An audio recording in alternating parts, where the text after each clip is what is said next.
Our fellow citizens are wrong and they are dangerous.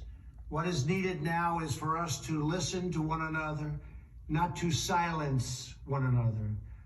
All of us can choose by our actions to rise above the rancor and find common ground and shared purpose.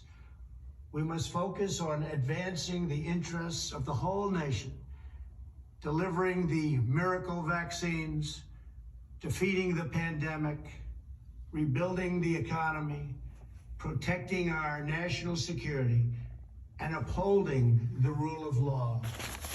Today, I am calling on all Americans to overcome the passions of the moment and join together as one American people.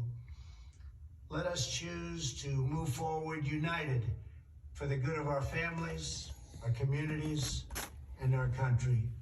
Thank you, God bless you, and God bless America. President Donald Trump in the Oval Office with a message. Again, a White House video we just received, playing for you here on Special Report. Chief White House Correspondent John Roberts with along with reaction. Good evening, John. It's the longest response we've heard, and obviously the message the president wanted to get out tonight. Yeah, just about 5 minutes and 13 seconds long. This was something that was put together after the impeachment vote came down in the House earlier, but the president did not talk at all about impeachment, something that he just yesterday referred to as a continuation of the years-long witch hunt. But the president talking about the violence, saying that no supporter of his would ever threaten or harass their fellow Americans, that he unequivocally condemns the violence, and that he has authorized all force necessary to prevent any further violence, imploring his supporters to go forward in peace, and that there be no violence, that there be no vandalism, nothing like that between now and the inauguration and beyond. The question now is, Brett, where do we go in terms of impeachment? Will there be a trial in the Senate? As was pointed out earlier, Senator Mitch McConnell has said that there's no time to do it before the inauguration of Joe Biden. I do know that the president's aides have reached out to outside counsel to see who might be available should a trial occur in the Senate. I am told that the president's last impeachment team, Pat Cipollone, Patrick Philbin, Jay Sekulow, and Pam Bondi, would not be signing up for another drink at the well. Other outside counsel, I'm told, has politely declined as well. It is possible that Rudy Giuliani, maybe a constitutional expert named John Eastman, and potentially Alan Dershowitz could be involved if this one goes to trial in the Senate. But the big question is whether it ever gets there, because the White House aides told me today that if this doesn't happen quickly, then the momentum for a trial becomes less and less. And if this gets pushed out to, as Congressman James Clyburn of South Carolina suggested, after Joe Biden's first 100 days, they believe that the potential for a conviction in the Senate would be greatly diminished. Brett? John, it's pretty stark, the difference between the speech he delivered last Wednesday on the Ballot and that that we heard tonight. And obviously a lot has transpired in between, but it's notable. Yeah, I mean, there's even a difference between what we heard tonight and what we heard yesterday. Yesterday, as he was at Joint Base Andrews about to board Air Force One, the president said that his speech on the ellipse a week ago has been analyzed and was found to be totally appropriate. I don't think you'd find many people who would agree with that assessment, but the president, he didn't seem quite contrite today. He didn't acknowledge that he had any responsibility for it, as the Minority Leader Kevin McCarthy said on the floor of the House. He said that the president does bear some responsibility for it. But the president going, I think, further than he has before, saying that he was shocked and saddened by the calamity. But there are a lot of people in America who would say that he is at least partly responsible for that.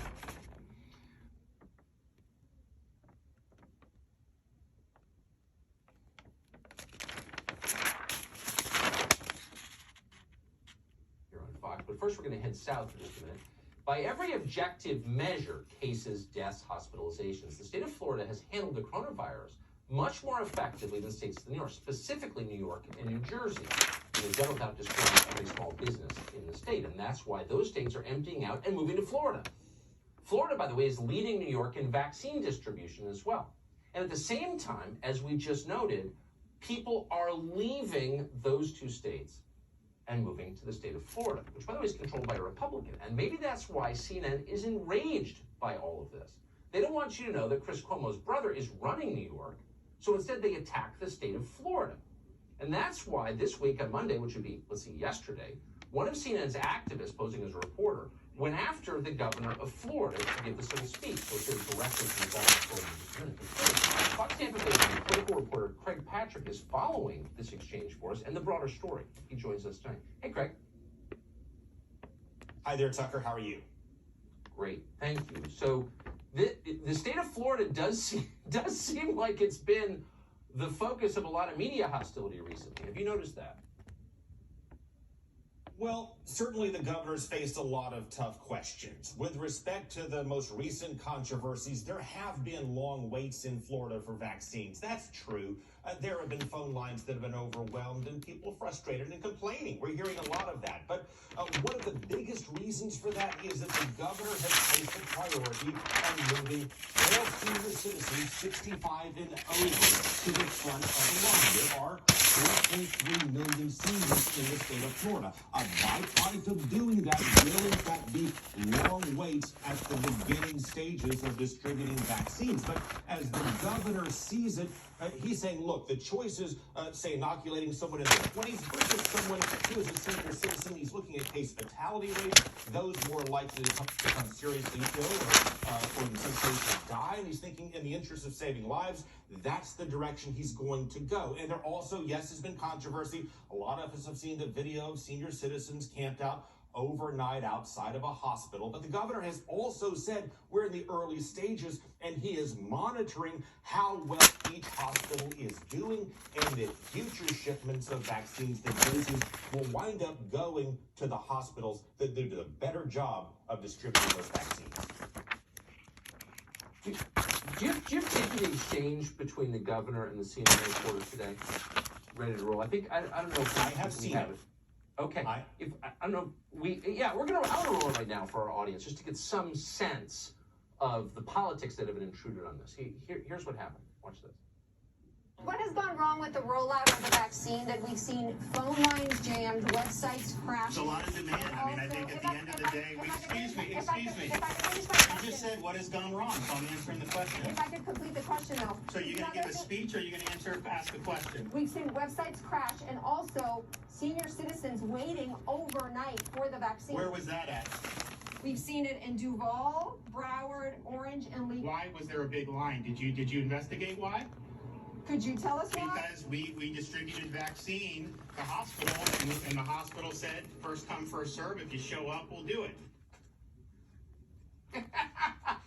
Yeah, Tucker, the governor is he's recognizing that there are issues. But you know what? There are issues all across the country. And the governor keeps saying he's making adjustments. He made adjustments today by moving doses to public supermarkets to get it more available to people where they live. The same goes for selecting churches, converting testing centers into vaccination centers. It takes steps and time. Among other things, he doesn't know the precise amounts that are coming in week by week until just a few days before they arrive. Greg, I appreciate it. Thanks so much for joining us. We're now joined by the governor of Florida, Ron DeSantis. Governor, thanks so much for coming on. I almost never provide a forum for politicians to defend themselves or defend them, but I just can't help but notice that as the entire Northeast moves to your state, and as the numbers become clear that Florida has managed this pandemic far better than any Northeastern state, that you're coming under all this media criticism. Why do you think that is? Well, Tucker, look, I am totally willing to wear the criticism of a badge of honor if it means that my state has a state in which every parent has a right to send their kid to in-person instruction. Everybody has a right to work and a right to pursue their vocations. Every business has a right to operate. And we've done that. We've trusted people. And as you mentioned, our COVID mortality is less than the national average per capita. And on the vaccine front, we were the first state in the country to begin vaccinating citizens, residents of long-term care facilities, and we were the first state in the country to start vaccinating our broader over 65 population. And so we're very proud of leading those efforts, and I think you're going to continue to see a lot of good things. Your guest before mentioned we're partnering with supermarkets even and really papering this